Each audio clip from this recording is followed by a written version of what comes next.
जय किसान दोस्तों जैसा कि आप देख रहे हैं हमारे देश में पिछले 17 दिनों से हमारे जो अन्नदाता हैं, जो किसान भाई हैं, उनका आंदोलन जारी है। अब आंदोलन ये किस बात पर है कि जो हमारी भारत सरकार है वो कृषि के ऊपर 3 नए कानून लेकर आई है और इन कानूनों के बारे में भारत सरकार का कहना है कि ये जो कानून है किसान के लिए गेम चेंजर हैं। ये कानून किसानों के लिए बहुत ही फ़ायदेमंद है, किसानों की आय इससे दुगनी होगी, किसान का जो जीवन स्तर है वो ऊपर उठेगा। लेकिन दूसरी तरफ जो हमारे किसान भाई हैं, जो किसान समितियां हैं, उनका ये कहना है कि ये जो कानून है किसान विरोधी कानून है। ये कानून सिर्फ पूंजीपतियों और उद्योगपतियों के लिए बनाए गए हैं, उन्हीं को इससे फ़ायदा होगा, इससे किसानों का शोषण होगा। तो दोस्तों जो भी चीज़ नई आती है, चाहे वो कानून है या कोई प्रोडक्ट है, उसके क्या है कि कुछ अच्छे पॉइंट भी होते हैं और कुछ गलत पॉइंट भी होते हैं। तो इस वीडियो में हम इन तीनों कानूनों के बारे में बात करेंगे, इसके जो प्लस पॉइंट हैं, माइनस पॉइंट हैं, उनके बारे में मैं आपसे इस वीडियो में डिस्कस करूंगा, जानेंगे कि ये कानून हैं क्या आखिर डिटेल में। तो जो सबसे पहला जो हमारा कानून है वो है farmers agreement on price assurance and farm services. Short में इसे कहा गया है एम्पावरमेंट एंड प्रोटेक्शन। हिंदी में अगर बात करें तो मूल्य आश्वासन तथा कृषि सेवाओं पर किसान समझौता, यानी कि सशक्तिकरण और संरक्षण। दोस्तों इस कानून के तहत किसानों की आय बढ़ाने को लेकर ध्यान दिया गया है। सरकार का कहना है कि इस कानून से के माध्यम से सरकार बिचौलियों को ख़त्म करना चाहती है ताकि किसान को उचित मूल्य मिल सके। दोस्तों अब समझते हैं इस कानून को हम डिटेल में।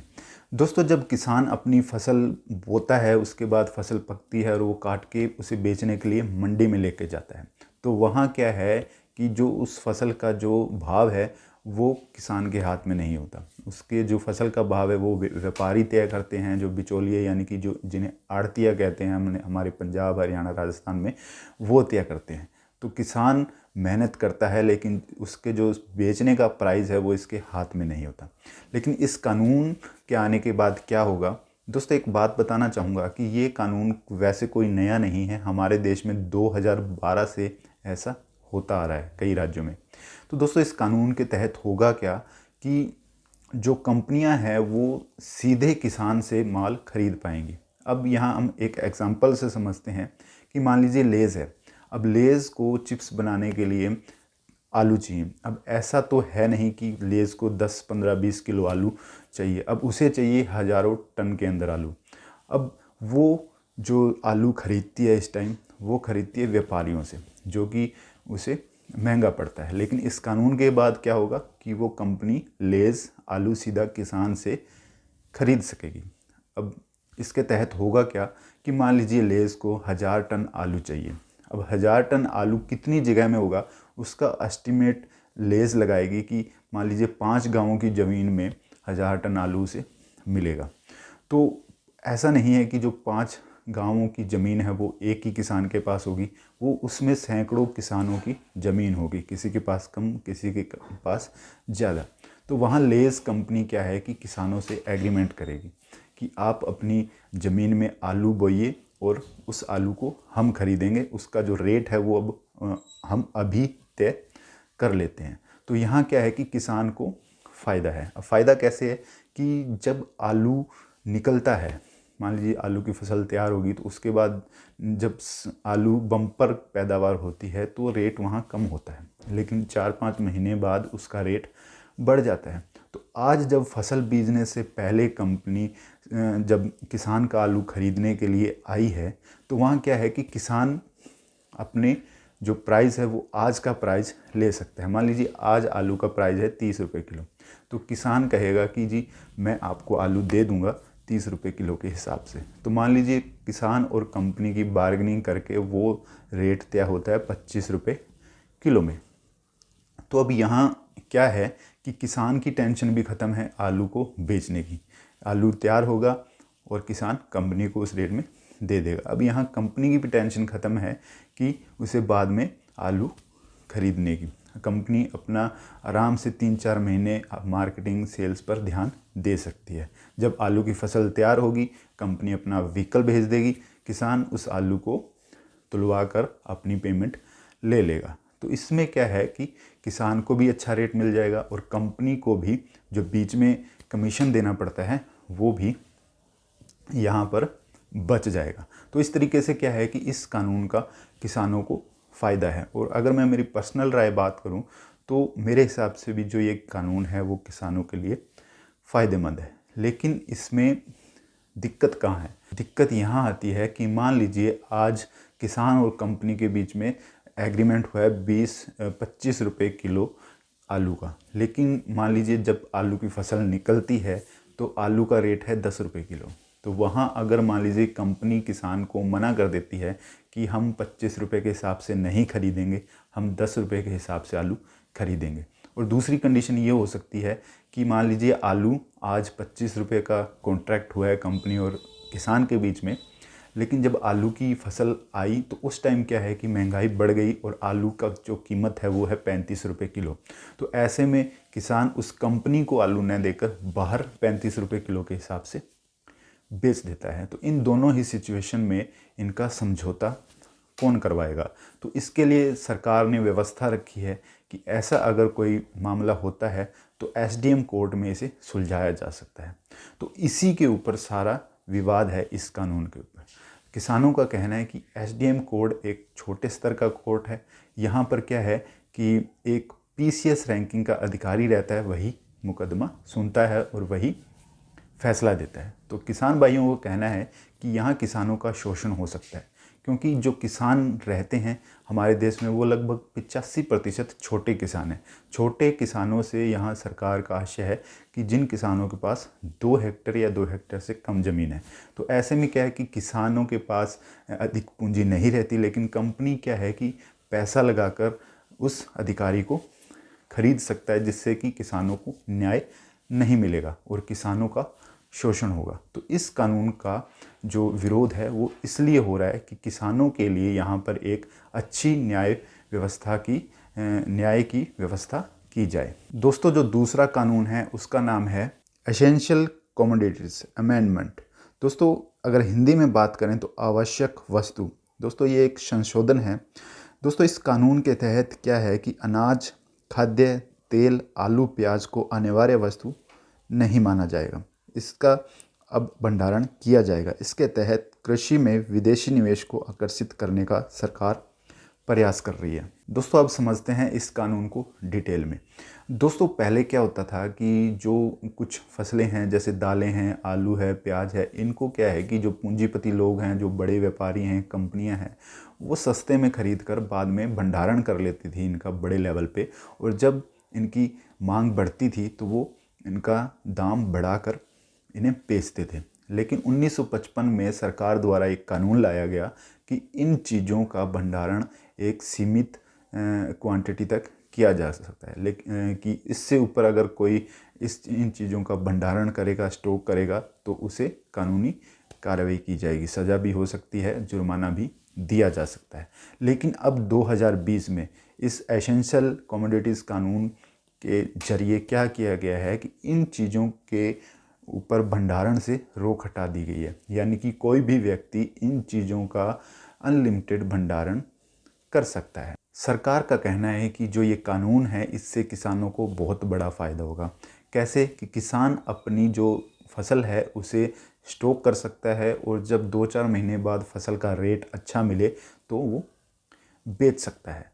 लेकिन दोस्तों, मेरे हिसाब से इस कानून को लाने की कोई ज़रूरत नहीं थी। ये बिल्कुल यानी कि एक व्यर्थ कानून है। कैसे, वो हम समझते हैं।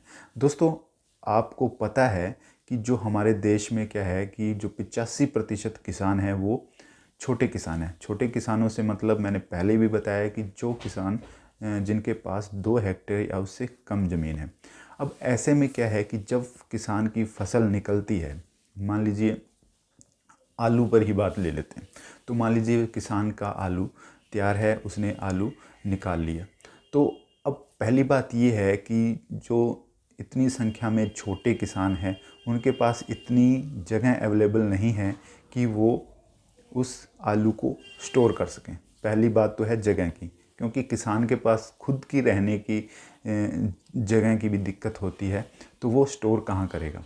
दूसरा ये है कि जब किसान उस चीज़ को स्टोर करेगा तो उसे अगली फसल बोने के लिए, उसके घर के खर्चे के लिए पैसे कहाँ से आएंगे, क्योंकि किसान के पास इतनी बचत नहीं होती, इतनी सेविंग्स नहीं होती कि वो उस फसल को बेच सके। तो ऐसे में किसान को क्या है कि वो फसल वहीं बेचनी पड़ेगी। तो किसान के लिए इस कानून का कोई फ़ायदा नहीं है। किसान अपनी फसलों को भंडारण नहीं कर सकता। कुछ परसेंट जो बड़े किसान हैं उनके लिए ये फ़ायदेमंद हो सकता है। अब दूसरी तरफ क्या है कि ये जो कानून है, किसानों का कहना है कि जो पूंजीपति हैं और जो बड़े कंपनीज़ हैं उनके लिए फ़ायदेमंद है। ये बिल्कुल सही है। अब ये कैसे कि जो बड़ी बड़ी कंपनियां हैं वो क्या है कि जब फसल पैदा होगी तो वो उस फसल को कम दामों में ख़रीद कर अपने जो बड़े बड़े गोडाउन हैं उनमें स्टोर कर लेगी, क्योंकि कंपनियों के पास फ़ॉरेन जब इन्वेस्टमेंट आएगी इंडिया में तो पैसे की कोई कमी नहीं है फ़ॉरेन कंपनीज़ के पास। तो वो उन चीज़ों को स्टोर कर लेगी और बाद में 2 से 3 महीने 4 महीने बाद जब उन चीज़ों का प्राइस बढ़ेगी तो वो उन चीज़ों को मार्केट में बेचेगी। तो इस हिसाब से क्या है कि इस जो ये भंडारण करने वाला कानून है इसका फ़ायदा सिर्फ़ और सिर्फ बड़ी कंपनियों को ही होगा, किसानों को इसका फ़ायदा नहीं होगा। अब किसानों को अगर रियल में सरकार फ़ायदा देना चाहती है तो नंबर 1 किसानों के लिए गोडाउन की व्यवस्था की जाए। हर एक गांव में एक गोडाउन हो जहां की किसान को नॉमिनल चार्जेस पर अपनी फसल रखने की जगह दी जाए।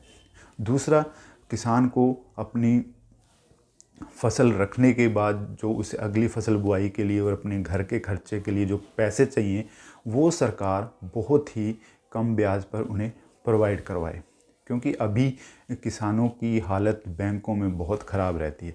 बैंक में जब किसान जाता है लोन के लिए तो उन्हें निकाल दिया जाता है, उनकी सुनी भी नहीं जाती।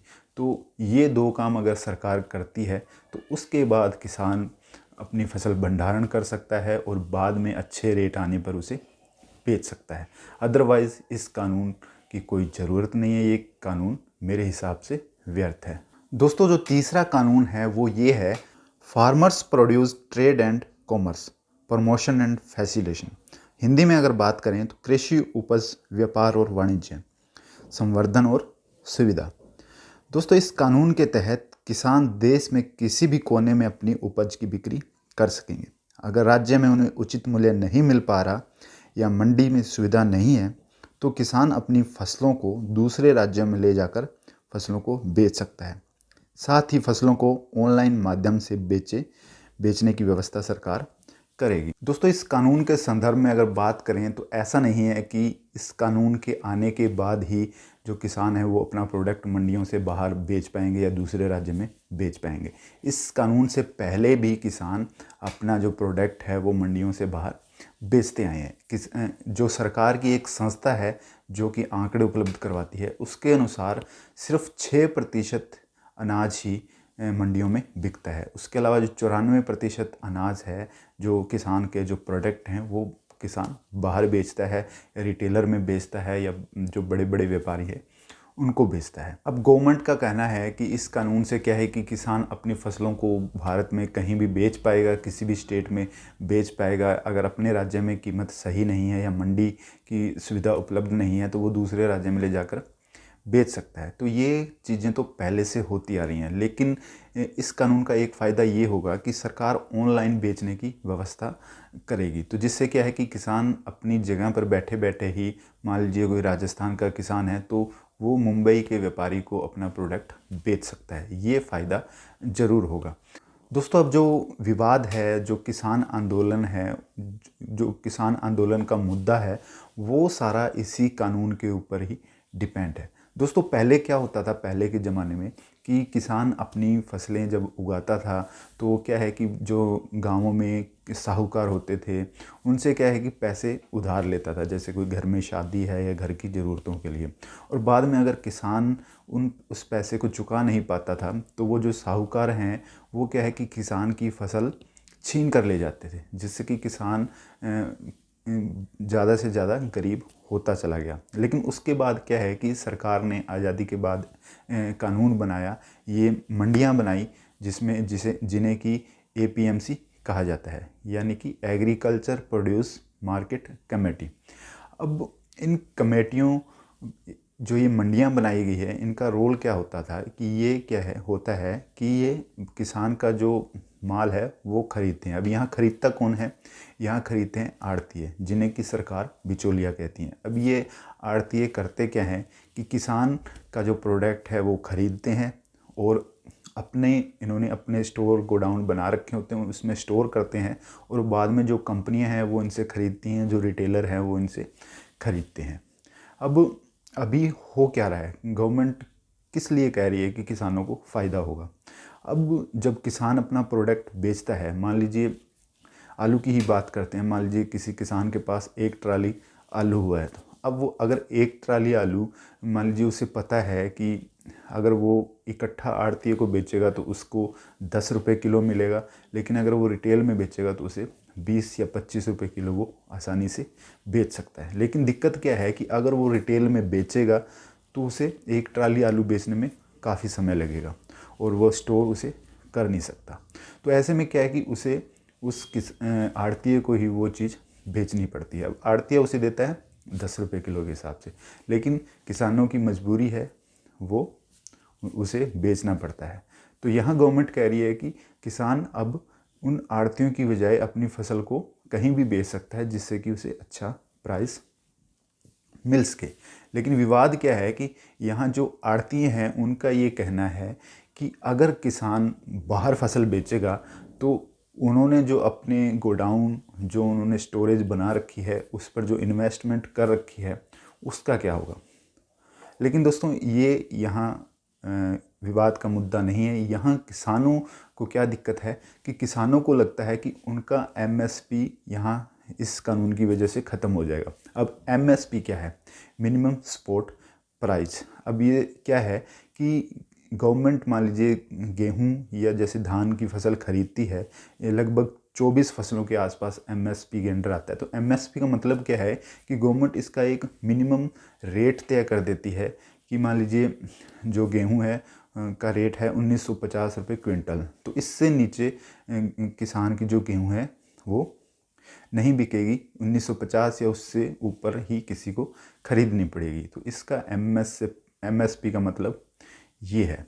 लेकिन किसानों को ये लग रहा है कि अभी मान लीजिए अगर धीरे धीरे अगर मंडियां ख़त्म हो जाएंगी, अब मान लीजिए बाहर अगर बेचा जाएगा सामान तो धीरे धीरे मंडियां ख़त्म होगी, तो उसके बाद मान लीजिए आज अगर एमएसपी है और कंपनी वाले क्या है कि हम उन्हें अगर अच्छे रेट पर सामान दे रहे हैं, तो आने वाले टाइम में ये हो सकता है कुछ सालों में कि जो ये कंपनियां हैं वो प्रोडक्ट स्टोर कर लें, मान लीजिए गेहूं है उसका स्टोरेज कर लें और बाद में किसानों को कहें कि हमारे पास तो जो गेहूं है वो पहले से स्टोर है, तो आपको अगर बेचना है तो हम आपसे 1500 रुपये क्विंटल लेंगे। अगर बेचना चाहते हैं तो बेच सकते हो, अदरवाइज़ आप कहीं और बेच सकते हो। लेकिन अब यहाँ किसानों के पास कोई ऑप्शन नहीं बचेगा, क्योंकि जब किसान बाहर बेचने लगेंगे तो धीरे धीरे मंडियाँ बंद होंगी, ये किसानों का ये डर है। तो मंडियाँ बंद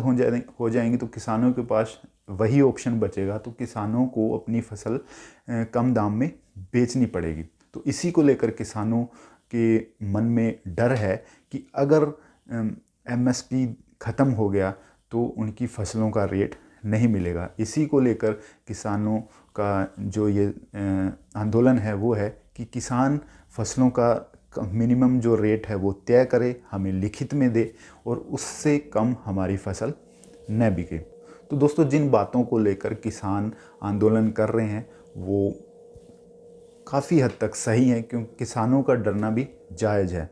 और जहां सरकार कह रही है वो चीज़ें कुछ सही भी हैं, लेकिन जब सरकार ने कानून बनाया है तो कम से कम किसानों से राय लेनी चाहिए थी। जो हमारे देश के 85% किसान हैं, जो छोटे किसान हैं, उनसे पूछना चाहिए था, उनकी राय लेनी चाहिए थी कि इन कानूनों को किस तरीके से बनाया जाए। अगर आपने कानून बनाए हैं और जिन लोगों के लिए बनाए हैं, आपने किसान के लिए कानून बनाए हैं, उन्हें उससे दिक्कत है, तो उन कानूनों का क्या फ़ायदा। अगर आप किसान का भला करना चाहते हैं तो किसान को अच्छे गोडाउन्स की सुविधा दीजिए, उन्हें सस्ते लोन प्रोवाइड करवाइए, उन्हें जो मिनिमम सपोर्ट प्राइस है वो तय करके दीजिए। आज इंडिया में मान लीजिए कोई कंपनी मान लीजिए शूज़ बना रही है, मान लीजिए प्यूमा है, वो एडिडास है, शूज़ बना रहे हैं, तो वो अपने जूते की कीमत खुद तय करते हैं कि ये जूता 2500 का है, ये 5000 का है। लेकिन किसान 4 महीने धूप, गर्मी, सर्दी, आंधी तूफान में लगा रहता है और उसकी जो फसल है उसकी कीमत सामने वाला व्यापारी तय करता है। तो क्यों न आप अगर किसानों का भला चाहते हैं तो उनकी फसलों का एक मिनिमम रेट रखें कि अगर इससे नीचे कोई भी किसान की फसल खरीदेगा तो उसे जेल होगी या उस पर जुर्माना होगा। तो ये चीज़ें सरकार को करनी चाहिए। लेकिन सरकार ने जो कानून बनाए हैं पता नहीं क्या सोचकर बनाए हैं। हाँ, कुछ फ़ायदा है किसानों को, लेकिन ये नहीं है कि ये जो कानून है वो किसानों के लिए बिल्कुल ही गेम चेंजर है। अगर किसानों को इन कानून से फ़ायदा हो तो कौन ऐसा मान लीजिए मंदबुद्धि या पागल किसान है जो कि इतनी सर्दी में और इस कोरोना के टाइम में, महामारी के टाइम में सड़कों पर बैठेगा। मान लीजिए इस कानून के तहत आपकी जो किसान हैं उनकी फसल 10 रुपये किलो के बजाय, मान लीजिए 10 रुपये किलो आलू के बजाय 20 रुपये किलो आलू बिक रहा है, तो किसान को क्या दिक्कत है, वो बेचेगा। लेकिन ऐसा किसानों को इस कानून के ज़रिए होता हुआ नहीं लग रहा है। अगर गवर्नमेंट चाहती है, गवर्नमेंट कह रही है कि ऐसा होगा, तो किसानों को श्योरिटी दे।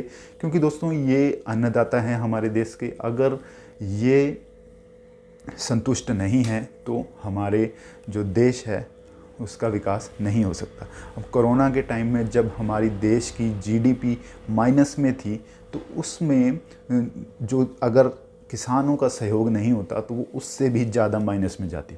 ये किसान ही थे जिनकी वजह से हमारी जो कोरोना के टाइम है जो हमारे देश की इज्जत बची रही, और किसान ही है जो इस देश की एक यानी कि हम नींव कह सकते हैं। तो किसानों की बात सरकार को माननी चाहिए, उनकी सुननी चाहिए और उनके उस हिसाब से कानून बनाने चाहिए। कानून पहले भी बने हैं, पहले भी वापस लिए गए। ऐसा नहीं है कि कानून बना है तो वापस नहीं हो सकता। ये सारी चीज़ें हो सकती हैं। इन चीज़ों को सरकार को समझना चाहिए और किसानों का साथ देना चाहिए। जय हिंद।